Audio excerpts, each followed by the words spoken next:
আর কত খাবি রে ধামরা বসে বসে? যা আমার জন্য নদীর থেকে একটা স্টারফিশ ধরে নিয়ে আয়। যাচ্ছি রে দাদার বাচ্চা। দাদির বায়না শেষ হতে না হতে এখন বুড়ো দাদুটার বায়না শুরু। এখন আবার স্টারফিশ ধরে নিয়ে যেতে বলল বুড়োটা। যাই একটা ধরে নিয়ে যাই।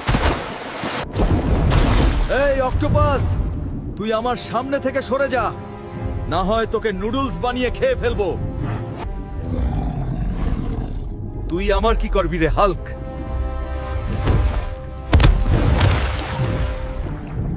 কোথায় আমি দাদার জন্য বড় স্টারফিশ পাবো? সবগুলো তো ছোট ছোট স্টারফিশ। এই তো আমি পেয়ে গেছি দাদার জন্য বড় স্টারফিশ। কই রে দাদার বাচ্চা, দেখ তোমার জন্য কত বড় স্টারফিশ ধরে নিয়ে আসলাম।